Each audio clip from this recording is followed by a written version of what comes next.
C'est moi, DJ Awadi, depuis les rues de Dakar, un murmure d'Afrique, un cœur qui bat, sur héros inattendu. Viens entendre ma voix, une histoire de lutte, de fierté et de choix.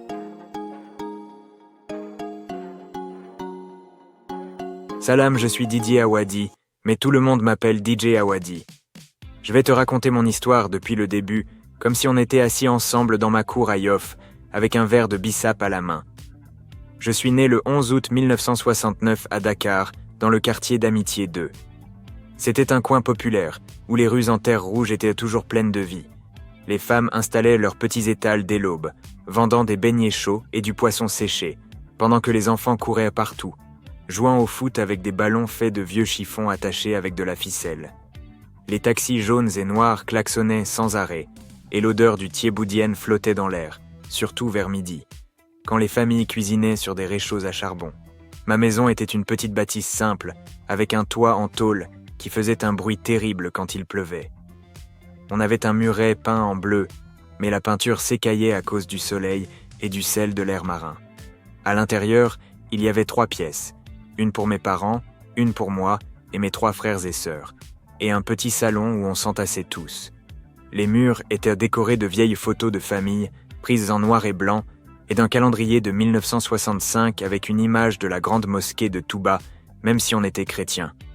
On avait un vieux poste radio qui grésillait, posé sur une table en bois, et un ventilateur qui tournait lentement au plafond, mais qui s'arrêtait souvent à cause des coupures d'électricité.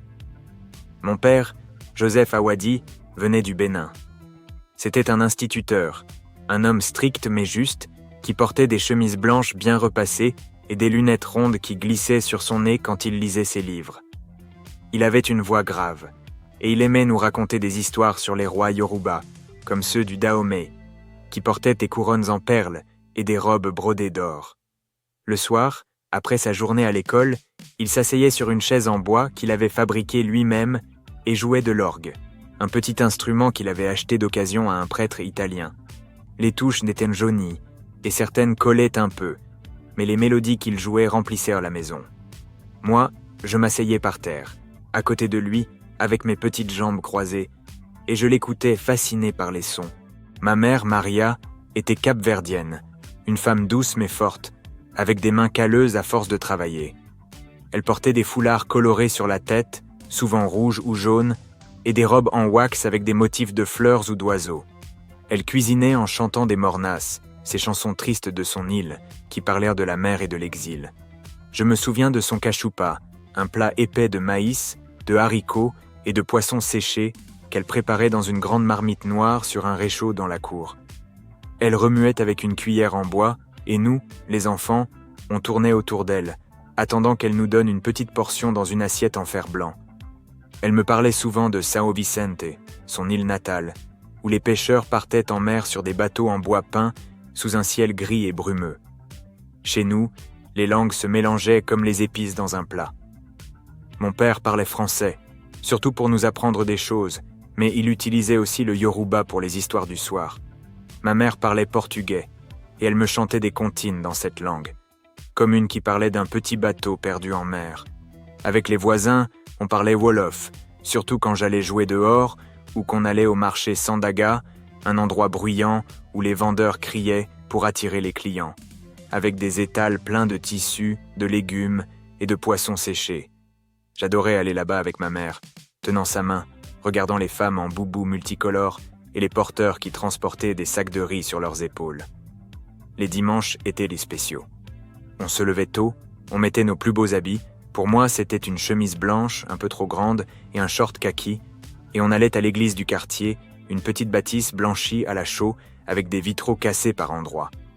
Les bancs en bois étaient durs et il faisait chaud à l'intérieur, mais j'adorais écouter mon père jouer des hymnes chrétiens à l'orgue. Les gens chantaient, tapèrent des mains, et moi, je suivais le rythme, assis à côté de ma mère, qui portait un chapelet en perles autour du cou. Après l'église, on rentrait à la maison et ma mère préparait un repas spécial, souvent du poulet yassa, avec des oignons et du citron, qu'on mangeait tous ensemble dans la cour, assis sur des nattes. Mais ma vie a vraiment changé vers 1982, quand j'avais 13 ans. Un jour, mon cousin Samba, un garçon maigre qui portait toujours un vieux Walkman autour du cou, est venu me voir. Il avait une cassette dans la main avec une étiquette écrite au stylo « Public Enemy ». On s'est assis sous le manguier dans notre cour, là où l'ombre était fraîche, et j'ai mis le casque sur mes oreilles. J'ai appuyé sur « Play » et le son de Fight the Power m'a frappé comme un éclair. Les beats étaient lourds, la voix de Chuck D pleine de colère, dénonçant l'oppression et appelant à la révolte. J'ai écouté cette cassette en boucle, assis sur un vieux tabouret, pendant que des mangues mûres tombaient autour de moi. Ce jour-là, j'ai compris que la musique pouvait être une arme, un moyen de parler pour ceux qui n'avaient pas de voix. À cette époque, le hip-hop commençait à arriver à Dakar. Dans mon quartier, on se réunissait sur une petite place près de l'école, un terrain vague entouré de murs couverts de graffitis rouges et verts, avec des dessins de lions et de slogans comme « Africa Unite ».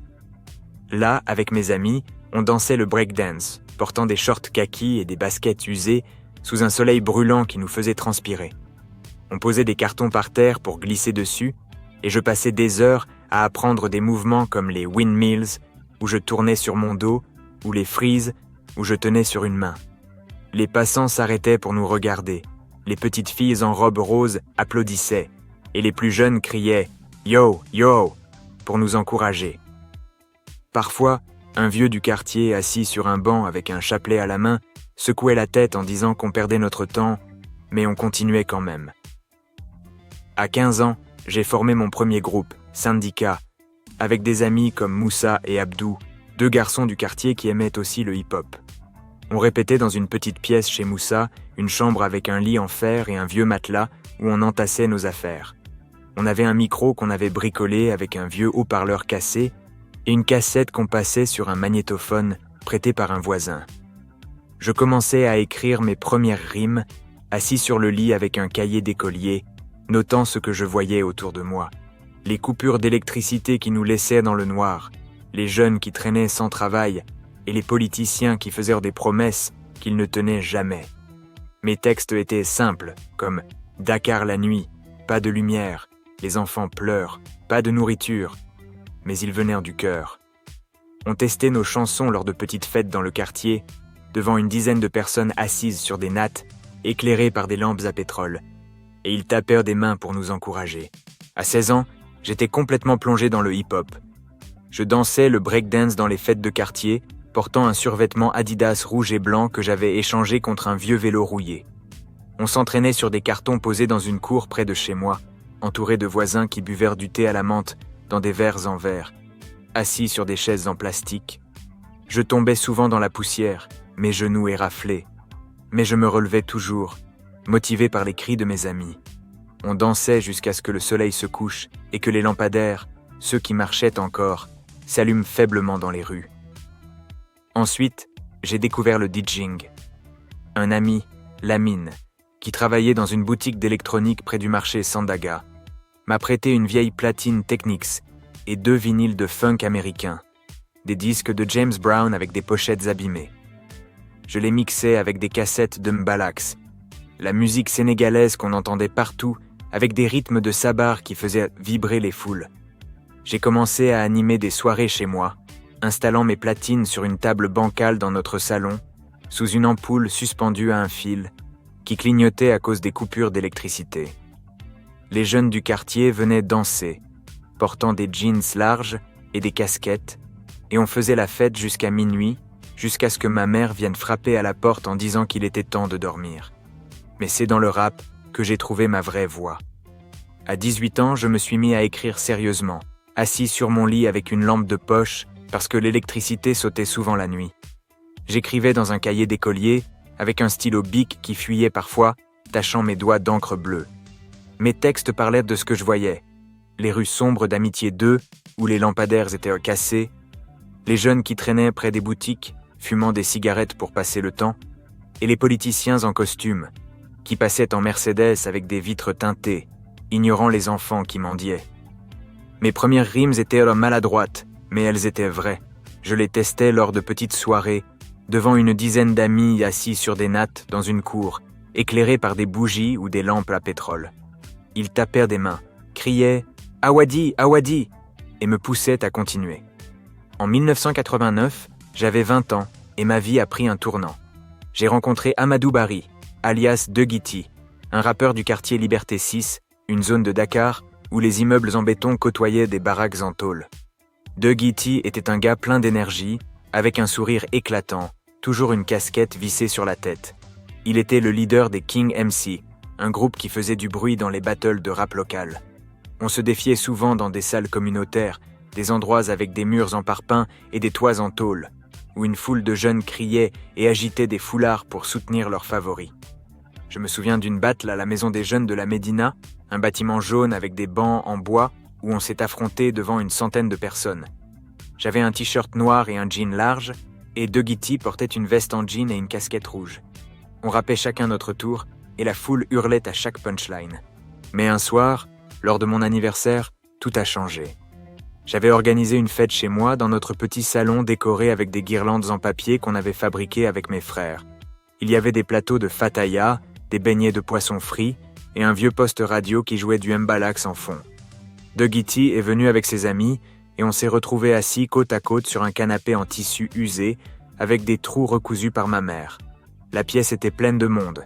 Il faisait chaud et on transpirait tous, mais on a discuté pendant des heures. On a partagé nos rêves, nos frustrations, notre envie de changer les choses. On voulait utiliser le rap pour parler de l'Afrique, pour donner une voix à la jeunesse, pour dénoncer les injustices qu'on voyait tous les jours. Ce soir-là, on a décidé de mettre nos rivalités de côté et de créer Positive Black Soul, ou PBS, avec De Guity, on formait une équipe parfaite. Moi, j'avais une voix grave et des textes profonds, et lui un flow rapide et un charisme qui faisait vibrer la foule. On répétait dans une petite pièce chez moi, entouré de micros qu'on avait bricolés avec des bouts de fil et un vieux magnétophone qu'on avait réparé avec du scotch. On mélangeait des beats hip-hop qu'on créait avec une boîte à rythme prêtée par un ami et des rythmes africains comme le sabar qu'on enregistrait lors de cérémonies dans le quartier. Je me souviens d'une fois où on est allé à une fête de baptême à Grand Dakar, un quartier voisin, où les percussionnistes jouaient du sabar sur des tambours en peau de chèvre. On a enregistré leurs sons avec un petit magnétophone et on les a intégrés à nos chansons, ajoutant des basses hip-hop par-dessus. Nos chansons parlèrent de la réalité qu'on vivait. On dénonçait la corruption, comme ces politiciens qui vivaient dans des villas à fan résidence, avec des piscines et des gardes armés, pendant que des familles à Médina dormaient dans des maisons inondées à chaque saison des pluies. On parlait des rêves brisés des jeunes, ceux qui voulaient devenir médecins ou ingénieurs, mais qui finissaient par vendre des arachides au bord de la route. On chantait aussi notre fierté d'être africains, portant des jeans larges et des t-shirts imprimés avec des motifs panafricains, comme le drapeau ghanéen ou des symboles adinkra qu'on achetait dans les marchés de la Médina. PBS est vite devenu plus qu'un groupe. C'était un mouvement culturel et politique. On jouait dans des petites salles à Dakar, comme le centre culturel Blaise Senghor, un bâtiment jaune avec des chaises en plastique rouge, où les gens s'entassaient jusqu'à dehors. Les jeunes venaient en masse, portant des casquettes et des baskets, scandant nos paroles qu'ils connaissaient par cœur. On dénonçait les injustices, comme les écarts de richesse qu'on voyait. À Fan, les riches avaient des villas avec des jardins fleuris, tandis qu'à Médina, les enfants jouaient dans des flaques d'eau sale. On parlait de la corruption, des politiciens qui achetaient des Mercedes pendant que les écoles manquaient de bancs, et on réveillait la jeunesse, leur disant de se battre pour un avenir meilleur. En 1992, on a eu une chance incroyable. On jouait dans une petite salle à Dakar, un endroit avec des murs en parpaing et un toit en tôle, devant une 50aine de personnes. Après notre concert, un homme est venu nous voir. C'était MC Solar, un rappeur français connu pour ses textes poétiques, qui était de passage au Sénégal. Il portait une veste en jean et une casquette noire, et il nous a serré la main avec un grand sourire. Il nous a dit qu'il adorait notre énergie et nous a proposé de faire la première partie de sa tournée en France. Quelques mois plus tard, on s'envolait pour Paris, De Guity et moi, avec nos sacs à dos et nos cassettes dans les poches. On a atterri à l'aéroport Charles de Gaulle, émerveillé par les lumières de la ville, mais un peu perdu dans cette foule immense. On a joué dans des salles comme La Cigale, un endroit magnifique avec des fauteuils rouges et un balcon doré devant 2000 personnes. Les Français dansaient sur nos rythmes, un mélange de hip-hop et de mbalax, et on voyait dans leurs yeux qu'ils découvraient une Afrique vibrante. En 1994, on a sorti notre premier album, Boule Fallée, qui veut dire « Ne t'inquiète pas » en wolof. On l'a enregistré dans un petit studio prêté par un ami à Dakar, une pièce avec des murs en carton, un ventilateur qui tournait sans arrêt et une table de mixage pleine de boutons cassés. La chanson-titre dénonçait les politiciens corrompus, ceux qui promettaient des emplois, mais qui s'enrichissaient sur le dos du peuple. On a vendu l'album sur des cassettes dans les marchés, comme à Kermel, un marché couvert où les vendeurs criaient pour attirer les clients. Les jeunes l'achetaient et l'écoutaient sur des radios portatives, assis sur des bancs dans les places publiques, et bientôt, Boule Falé est devenu un hymne dans tout Dakar. En 1995, on a signé avec Island Records, un label international, et on a sorti Salam, un album qu'on a aussi vendu sur des cassettes et des CD dans les boutiques de la ville.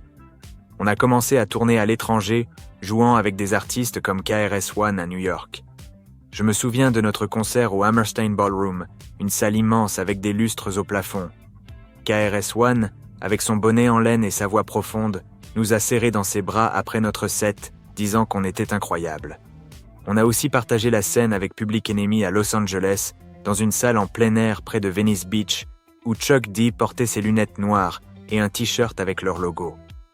J'avais du mal à y croire. Moi, le gamin d'Amitié 2 sur scène avec mes idoles, on a joué dans des festivals en Europe et aux États-Unis, comme le WOMAD en Angleterre, sous un ciel gris et pluvieux, devant une foule immense qui dansait sous des parapluies. On était aussi à Roskilde au Danemark, partageant l'affiche avec des groupes de rock et de reggae, sur une scène entourée de tentes de camping. Partout où on allait, on portait des tenues qui rendaient hommage à l'Afrique. Des boubous en wax avec des motifs géométriques, des colliers en perles rouges et noires, et des casquettes avec des tissus Kant. On voulait montrer au monde qu'on était fiers de nos racines, qu'on venait d'un continent riche et puissant. Au début des années 2000, après plus de 10 ans avec PBS, j'ai senti qu'il était temps pour moi de me lancer en solo. J'avais 32 ans, et j'avais tellement d'idées qui tournaient dans ma tête, des choses que je voulais dire à ma façon. J'ai installé un petit studio dans une pièce chez moi, à Yoff, un quartier de Dakar près de la mer. C'était un espace étroit, avec des murs couverts de posters de Malcolm X et de Bob Marley, un vieux canapé vert avec des ressorts qui grinçaient, et une table en bois où je posais mon ordinateur portable. Un vieux modèle Dell qui chauffait tout le temps.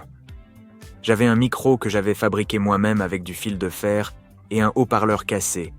Et je passais des nuits entières à écrire, un thermos de café à côté de moi, sous une lampe de bureau qui clignotait. En 2001, j'ai sorti mon premier album solo, Kadugor, qui veut dire « parole d'honneur » en wolof. Je l'ai enregistré avec Cher, un ami d'enfance qui portait des dreadlocks et un t-shirt noir délavé. Cher jouait de la guitare acoustique, un instrument qu'on avait emprunté à un voisin, un vieux musicien qui jouait dans les mariages du quartier. On utilisait aussi une boîte à rythme que j'avais programmée moi-même et des percussions qu'on avait enregistrées lors d'une fête de quartier à Grand Yoff, où les tambours sabar résonnaient sous les doigts des percussionnistes. Les chansons parlèrent de la dette africaine, un poids qui écrasait nos pays.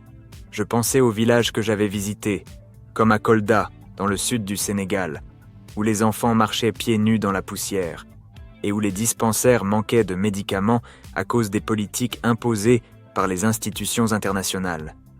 Je parlais aussi des tensions politiques à Dakar, où les manifestations éclataient souvent, avec des jeunes qui brûlaient des pneus dans les rues, leurs visages couverts de foulards pour se protéger des gaz lacrymogènes. L'album est sorti uniquement au Sénégal, sur des cassettes et des CD qu'on vendait dans les petits magasins de la Médina, près du marché Sandaga, un endroit bruyant où les vendeurs installaient leurs étals sous des parasols colorés, criant « CD, CD, Awadi » pour attirer les clients. Les jeunes achetaient les cassettes et les écoutaient sur des radios portatives, assis sur des bancs dans les places publiques, ou dans les bus Ndiagandiaï, ces vieux véhicules verts et jaunes qui transportèrent les Dakarois dans un nuage de fumée noire. En 2003, Kadugor m'a valu le prix RFI Musique du Monde, une statuette dorée que j'ai posée sur une étagère chez moi, à côté d'une photo de mes parents. Mais je voulais aller plus loin, devenir un vrai militant artistique. En 2010, pour les 50 ans de l'indépendance du Sénégal, j'ai sorti Président d'Afrique, un album qui rendait hommage aux grands leaders panafricains qui m'inspiraient. J'ai passé des mois à préparer cet album, travaillant au studio Sankara, une pièce insonorisée où je m'enfermais avec mes livres et mes cassettes. Je lisais les discours de Thomas Sankara, le président burkinabé qui vivait simplement, roulant en Renault 5 et refusant le luxe. J'écoutais des enregistrements de Patrice Lumumba, le héros congolais assassiné en 1961, sa voix claire résonnant dans de vieux discours que j'avais trouvés sur des cassettes.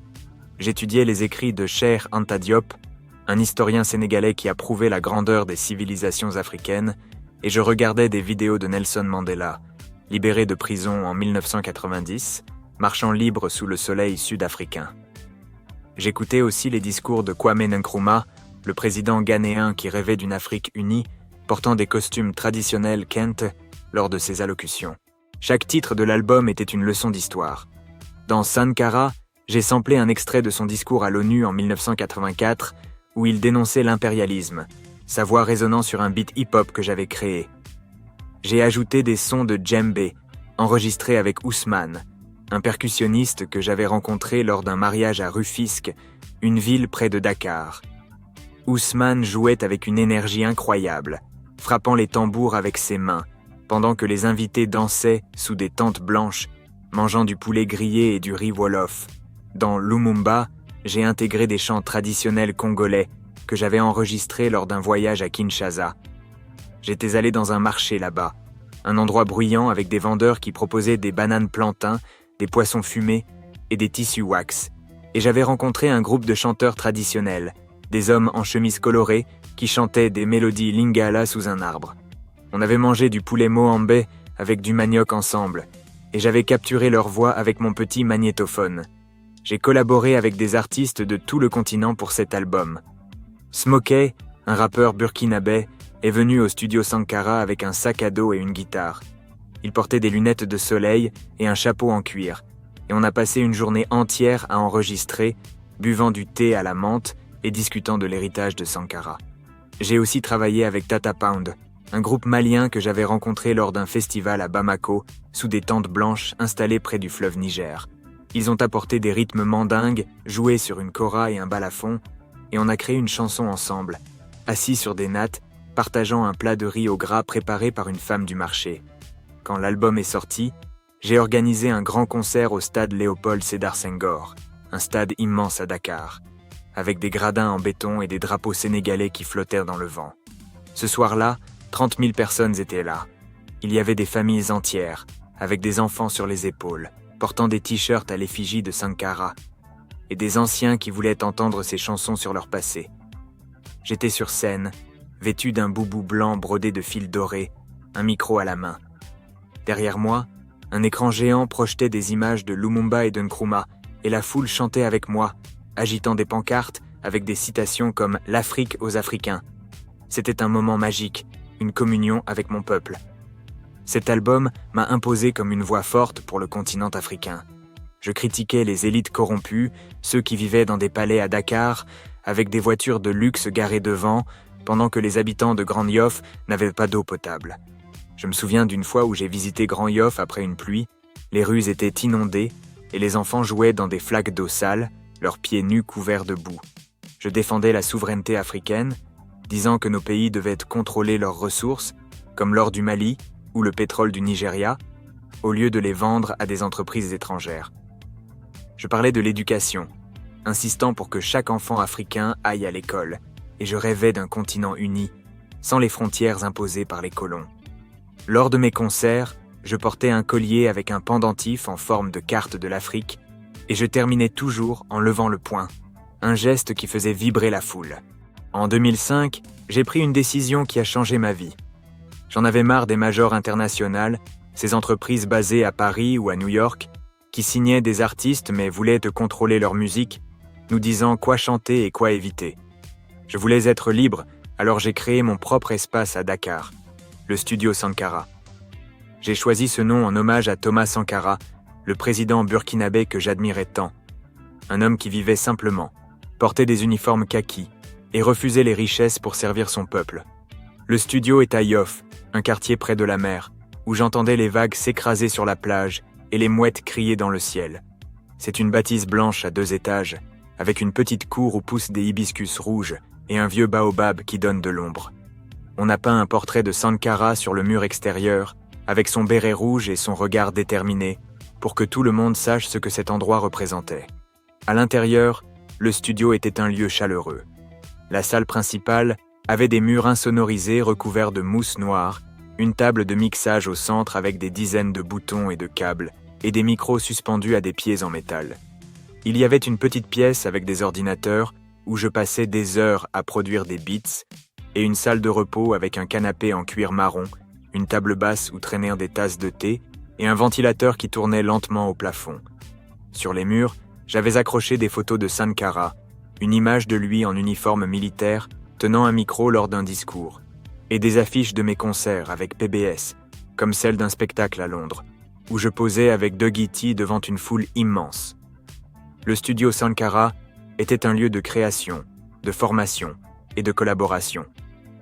J'y enregistrais mes albums, assis sur une chaise en bois, un casque sur les oreilles, ajustant chaque note avec soin. Je me souviens d'une nuit où j'ai travaillé sur Sunugal, 2006, un album qui parlait de l'émigration clandestine. J'étais seul dans le studio, vers 2h du matin, avec une lampe de bureau qui éclairait mon carnet. J'écrivais des paroles sur les jeunes qui partaient en pirogue, risquant leur vie pour atteindre l'Europe, et je pensais à un garçon que j'avais rencontré à Tiaroy, un quartier de pêcheurs. Il s'appelait Mustapha, il avait 17 ans, et il m'avait montré une photo de sa petite sœur, une fille de 5 ans avec des tresses, qu'il voulait aider en partant. J'ai versé une larme en écrivant, et j'ai mis tout mon cœur dans cette chanson. J'y formais aussi des jeunes artistes. Une fois, une rappeuse nommée Fatou est venue me voir. Elle avait 19 ans, venait de Pikine, un quartier populaire où les maisons sont serrées et les rues souvent inondées. Elle portait un t-shirt jaune et des tresses colorées, et elle est arrivée avec un carnet rempli de textes, un peu intimidée. Je lui ai offert un verre de bissap, une boisson rouge et sucrée qu'Aïssatou, ma femme, avait préparée, et je l'ai invitée à enregistrer. Je lui ai appris à poser sa voix sur un beat, lui montrant comment tenir le micro et respirer entre ses phrases. Elle rappait sur sa vie dans les quartiers, sur ses amis qui cherchèrent du travail sans en trouver, et sur sa mère qui vendait des légumes au marché. Aujourd'hui, Fatou est une étoile montante du rap sénégalais, et elle me remercie à chaque fois qu'on se croise. Le studio était aussi un lieu de collaboration. Un jour, j'ai invité des musiciens maliens que j'avais rencontrés lors d'un festival à Bamako, le festival sur le Niger. Ils sont arrivés avec leurs instruments, une kora, un luth traditionnel en bois avec des cordes tendues, et un balafon, un xylophone africain avec des touches en bois. On a passé une journée entière à jouer ensemble, mélangeant les sons de la kora, qui sonnaient comme une harpe douce, avec des beats hip-hop que j'avais créés sur mon ordinateur. Le soir, on a mangé dans la cour, assis sur des nattes, partageant un plat de yassa poulet avec des oignons et du citron, préparé par Aïssatou. Elle portait une robe verte et un foulard assorti, et elle riait avec nous, en nous servant des portions généreuses. J'utilisais aussi le studio Sankara pour créer des documentaires engagés. J'avais une petite caméra que je posais sur un trépied, avec un micro directionnel que j'avais acheté d'occasion à Dakar. Je filmais des interviews avec des rappeurs locaux, comme Pape, un jeune de 20 ans avec un bonnet rasta, qui parlait de l'importance du hip-hop pour donner de l'espoir aux jeunes des quartiers. On s'asseyait dans la salle principale, sur des chaises en plastique, et on discutait pendant des heures, buvant du thé ou du jus de gingembre. Ces vidéos sont devenues des documentaires que je projetais lors d'événements culturels, comme au théâtre Daniel Sorano, un bâtiment blanc avec des colonnes, où les spectateurs s'asseyaient sur des fauteuils rouges pour regarder mes films. Je n'ai jamais voulu être juste un musicien. Pour moi, le rap était un moyen de changer les choses, mais je voulais faire plus. Je suis devenu un intellectuel, un conférencier, un réalisateur. J'ai donné des conférences dans des universités à travers le monde. En 2012, je suis allé à l'université Cheikh Anta Diop de Dakar, un campus immense avec des bâtiments en béton et des palmiers qui bordèrent les allées. J'avais un boubou bleu, un carnet de notes à la main, et je me suis installé dans un amphithéâtre où 500 étudiants m'attendaient. Ils étaient assis sur des bancs en bois, avec des cahiers ouverts, prenant des notes avec des stylos de toutes les couleurs. J'ai parlé pendant 2 heures, ma voix grave résonnant dans la salle, expliquant comment le rap pouvait être un outil de résistance, un moyen de défendre la liberté d'expression et la justice sociale. À la fin, ils se sont levés pour m'applaudir, et plusieurs sont venus me serrer la main, me disant que mes mots les avaient inspirés. J'ai aussi participé à des émissions télévisées. Une fois, j'ai été invité sur le plateau de la RTS, la télévision nationale du Sénégal, dans un studio décoré avec des tapis rouges et des fauteuils en cuir noir. L'animateur, un homme en costume gris avec une cravate jaune, m'a posé des questions sur mon engagement. J'étais assis là, avec un collier en perles autour du cou, et j'ai parlé avec passion de la démocratie. J'ai dit que les citoyens devaient pouvoir voter librement, sans intimidation, et j'ai raconté comment j'avais vu des élections truquées dans certains villages, où des hommes en costume intimidèrent les gens avec des liasses de billets.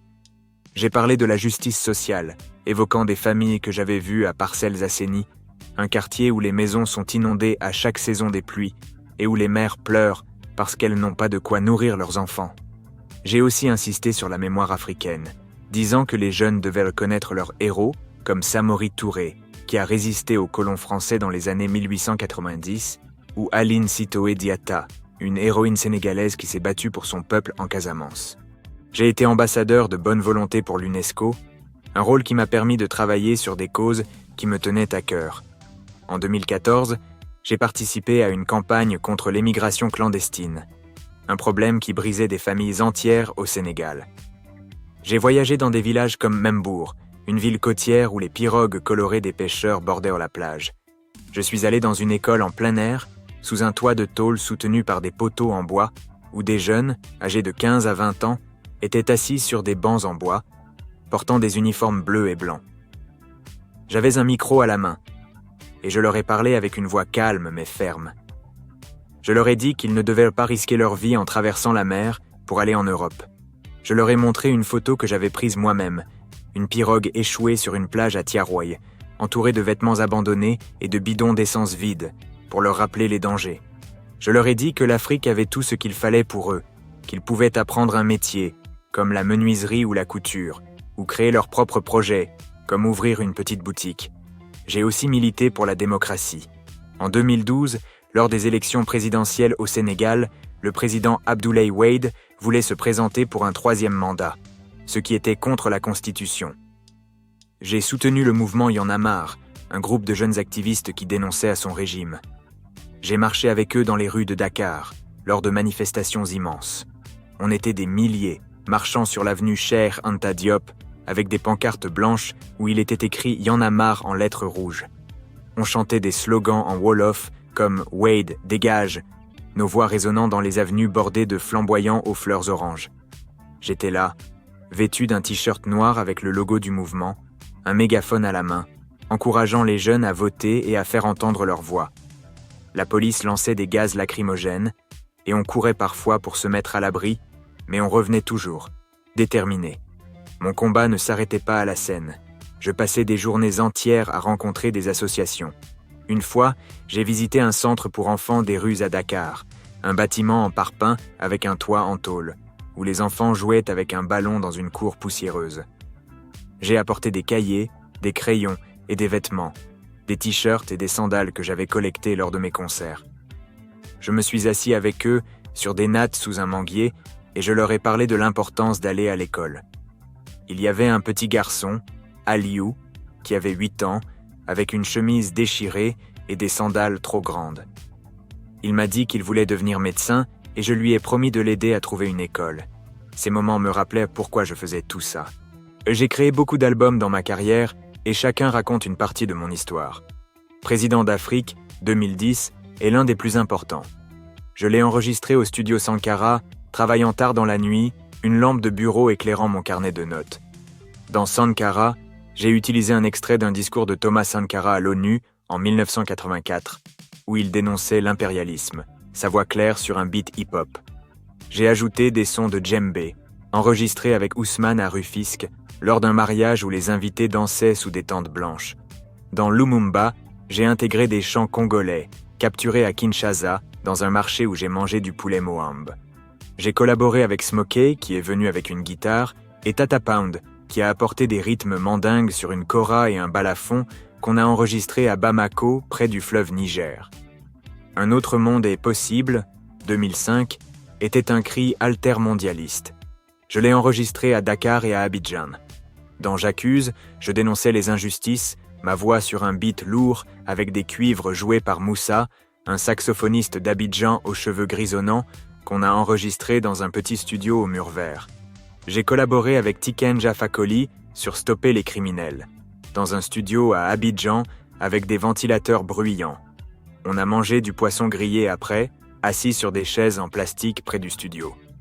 La chanson parlait des victimes de guerre et je pensais aux enfants que j'avais vus dans des camps de réfugiés au Mali. Kadougor, 2001, mon premier album solo, parlait de l'intégrité. Je l'ai fait avec Ibrahima, un musicien de rue à la guitare abîmée, qu'on a enregistré dans un studio simple à Dakar, avec un micro acheté au marché Sandaga. J'y évoquais la dette africaine, pensant aux villageois de Kolda, où les enfants n'avaient pas de médicaments. Réveillez-vous, 2012, était un appel à l'action, avec des percussions mandingues enregistrées à Bamako lors d'une cérémonie sous un baobab, après les manifestations de Y'en a marre à Dakar.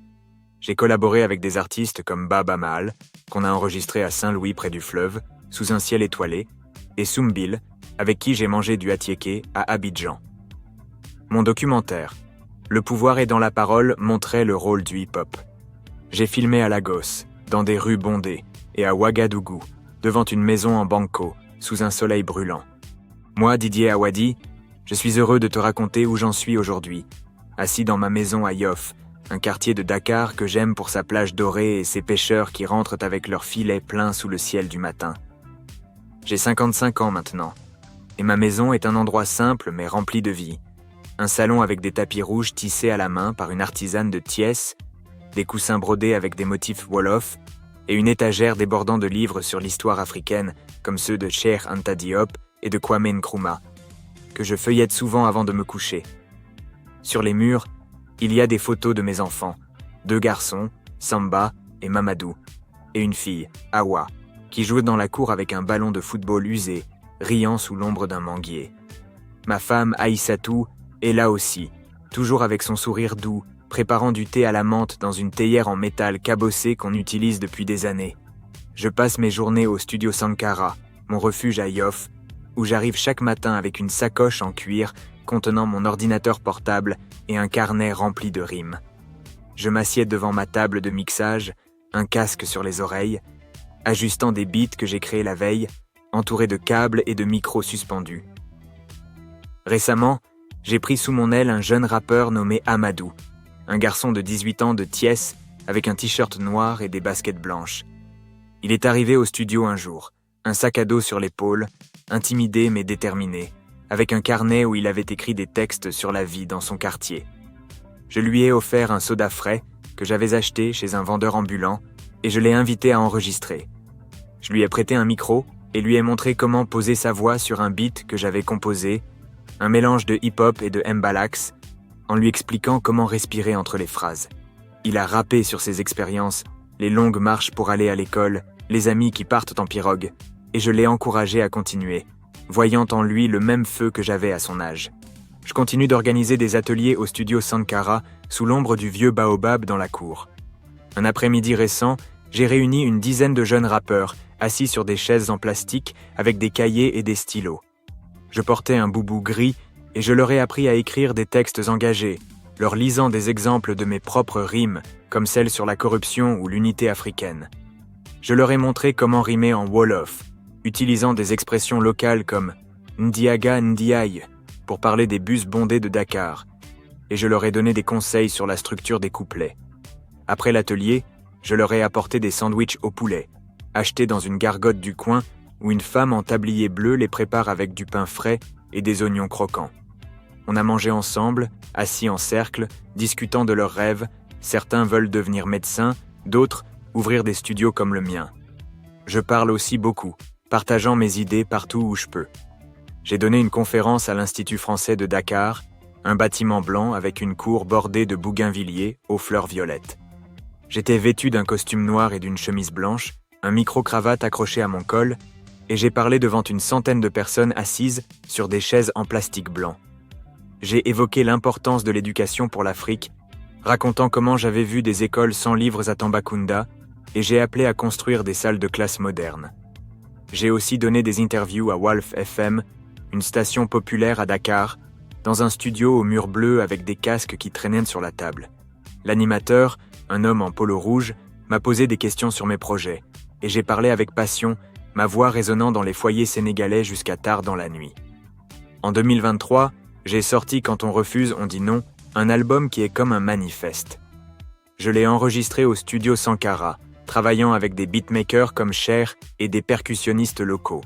Le titre phare, Quand on refuse, a un clip où j'inverse les rôles entre Africains et Européens, montrant une Afrique puissante qui regarde l'Europe avec méfiance, une idée née d'une discussion avec Aïssatou un soir, alors qu'on regardait des documentaires sur l'esclavage. Le clip a fait polémique, certains l'ont adoré, d'autres l'ont critiqué, mais il a ouvert des débats dans les cafés de Dakar et sur les réseaux sociaux. La même année, j'ai collaboré avec Baaba Maal sur une reprise de Doni Doni du Bembeya Jazz National, un classique guinéen. On l'a enregistré à Saint-Louis, dans un studio près du fleuve Sénégal, avec des musiciens en boubou bleu jouant des koras. On a ajouté des beats modernes, et la chanson parle de patience et d'unité, un message que je veux transmettre à la jeunesse. Pour moi, le rap n'est pas une mode, c'est une mission. Je crois en une Afrique fière, éduquée, unie et maîtresse de son destin. Je rêve d'un continent où chaque enfant va à l'école, où les salles de classe ont des bancs neufs, des tableaux noirs bien propres et des professeurs qui enseignent avec passion. Je vois une Afrique où les pays travaillent ensemble, où un jeune Sénégalais peut voyager au Ghana ou au Kenya sans visa, et où les richesses, le cacao de la Côte d'Ivoire, les diamants du Botswana, l'or du Mali, profitent aux populations locales, pas aux multinationales. Chaque beat que je crée, chaque rime que j'écris, chaque discours que je prononce va dans ce sens. Récemment, lors d'un concert au Grand Théâtre de Dakar, une salle moderne avec des fauteuils rouges et un plafond illuminé, j'ai monté sur scène avec un boubou vert, un micro à la main. La foule, composée de jeunes en jeans et de familles avec des bébés, m'a accueilli avec des cris et des drapeaux sénégalais. J'ai terminé mon spectacle en disant « Soyez fiers de votre Afrique, battez-vous pour elle ». Ils ont applaudi, agitant des drapeaux panafricains, leurs visages illuminés par l'espoir, et j'ai senti que mon message portait. Mes frères, mes sœurs, c'est ici que je m'arrête pour ce soir, mais mon combat continue. Je suis Didier Awadi, un fils d'amitié d'eux, un rêveur qui a trouvé sa voie dans le hip-hop.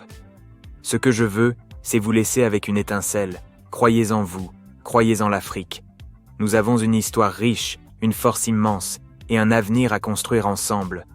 Que chaque rime que vous entendrez, chaque beat que vous sentirez, vous rappelle que nous sommes les architectes de notre destin. Merci de m'avoir écouté, et que la paix soit avec vous tous.